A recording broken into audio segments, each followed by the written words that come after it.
Hello. आज से हम पूर्ण ठीक ढंग से भारतीय राज्य व्यवस्था इंडियन पॉलिटी का आगाज़ करेंगे।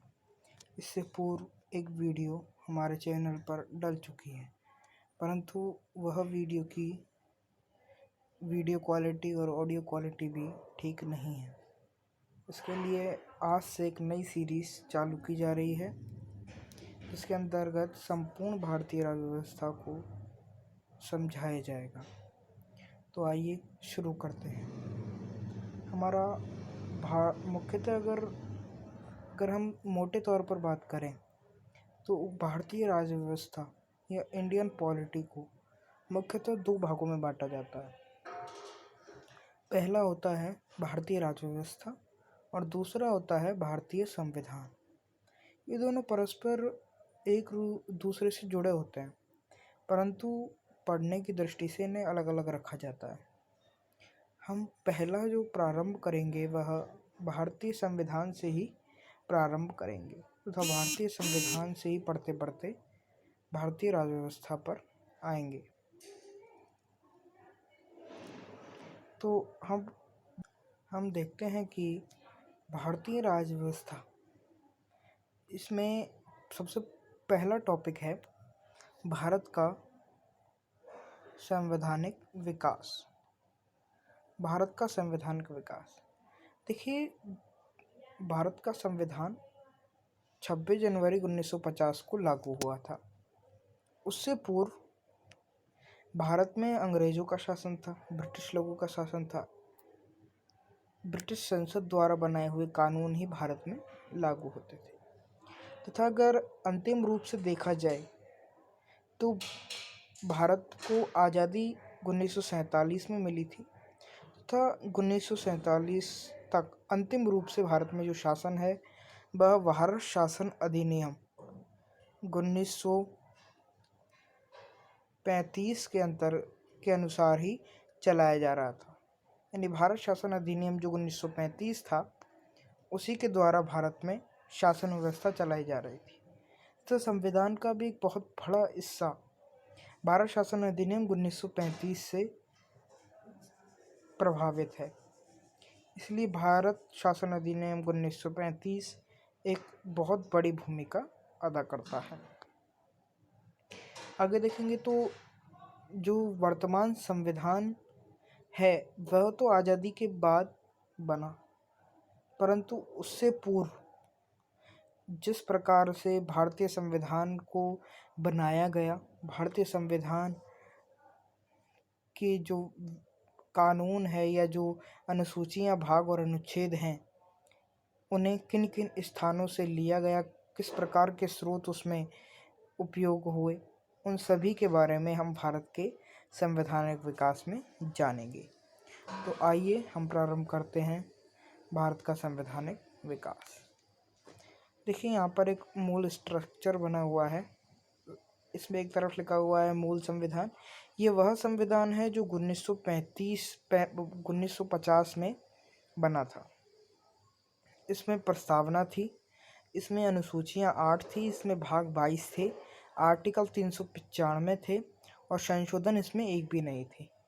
परंतु वर्तमान संविधान की बात करें तो इसमें प्रस्तावना है, अनुसूचियाँ इसमें 12 हैं, भाग इसमें 25 हैं तथा आर्टिकल वर्तमान में 466 हैं तथा संशोधन 103 हो चुके हैं। इसमें जो संशोधन है वो 103 हो चुके हैं। 103 संशोधन अभी तक भारत में हो चुके हैं। जो नया संशोधन अभी हुआ है वह यह हुआ है, 103वां संशोधन हुआ है कि राष्ट्रपति द्वारा लोकसभा में 2 आंग्ल भारतीय सदस्यों को मनोनीत किया जाता था और 103वें संशोधन से वह नहीं किया जाएगा। तो यह 103वां संशोधन है। 101वां संशोधन जीएसटी बिल था। 102वां संशोधन धारा 370 और 35A को हटाना था। ठीक है, तो आइए हम आगे बात करते हैं।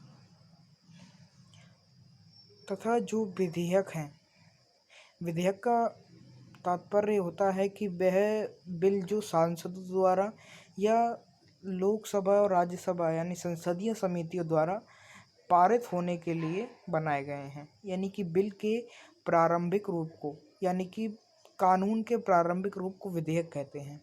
तो वह विधेयक अभी 122 पेंडिंग है। 122 बिल पेंडिंग है हमारे लोकसभा और राज्यसभा में। अब हम बात करते हैं भारतीय संविधान के विदेशी स्रोतों के। तो पहला विदेशी स्रोत है यूएसए यानी कि संयुक्त राष्ट्र अमेरिका।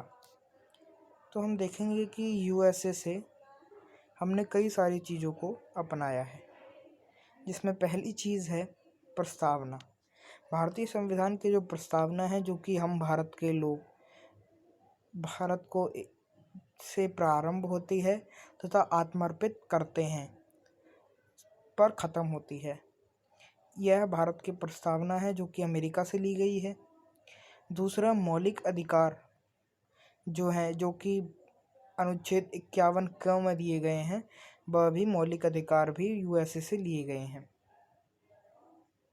तथा तीसरा देखें तो राष्ट्रपति का जो पद है, जो भारत के राष्ट्रीय अध्यक्ष राष्ट्रपति का पद है, वह भी यूएसए से लिया गया है। राष्ट्रपति के निर्वाचन की पद्धति भी यूएसए से ली गई है। सर्वोच्च न्यायालय का जो पद है, यानी सर्वोच्च न्यायालय जो है, वह भी संयुक्त राज्य अमेरिका से लिया गया है। देखते हैं हम और कौन कौन सी चीज़ें जो हैं वो संयुक्त राज्य अमेरिका से ली गई हैं। ये जो पद है, यह भी सर्वोच्च न्यायालय का जो पद है, सर्वोच्च न्यायालय जी ही जो है, वह भी यूएसए से लिया गया है। आगे और हम लोग देखते हैं कि क्या क्या लिया गया है।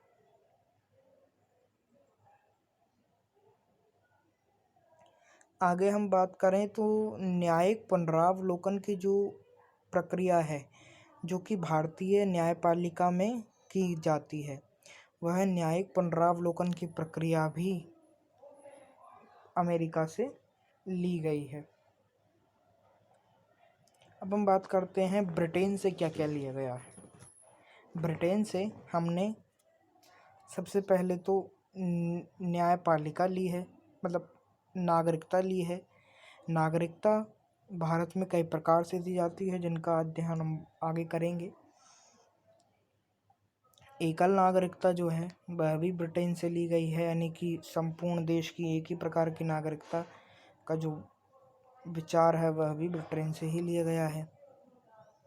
इसके अलावा जो भारत की संसदीय प्रणाली है, वह भी ब्रिटेन से ली गई है। इसके अलावा अगर हम बात करें तो विधि के निर्माण का प्रावधान, यानी कि भारत में लॉ मेकिंग की जा सकती है, यानी कि किसी भी कानून को बनाया जा सकता है, यह भी जो प्रक्रिया है, यह ब्रिटेन में है। कई स्थानों पर अगर हम देखें तो आज भी ये प्रावधान है कि वहाँ पर बनाए हुए प्रारंभिक संविधान में किसी भी प्रकार का कोई परिवर्तन नहीं किया जा सकता, परंतु भारत में ऐसा नहीं है। इसी के बाद अगर हम देखें तो यहाँ पर ब्रिटेन में भी भारत के अनुसार ही संसद के दो अंग हैं, जिन्हें हाउस ऑफ लॉर्ड और हाउस ऑफ कॉमन्स कहा जाता है। यानी कि एक हाउस, यानी कि हाउस ऑफ लॉर्ड, यानी कि जो ब्रिटेन के राज परिवार के सदस्यों का होता है, वह हाउस ऑफ लॉर्ड होता है। हाउस ऑफ कॉमन जो होता है, वो नियुक्त व चुने हुए प्रत्याशियों का होता है। तथा ब्रिटेन में ब्रिटिश क्राउन होता है, वहाँ पर राष्ट्रपति का कोई भी पद किसी भी प्रकार का नहीं होता है। आज हम लोगों ने ये जानकारी ली। इसके बाद आयरलैंड है, उसके बाद अन्य सोर्स हैं जिनके बारे में हम अगली पार्ट में जानकारी लेंगे। आशा है आपको पसंद आएगा। धन्यवाद।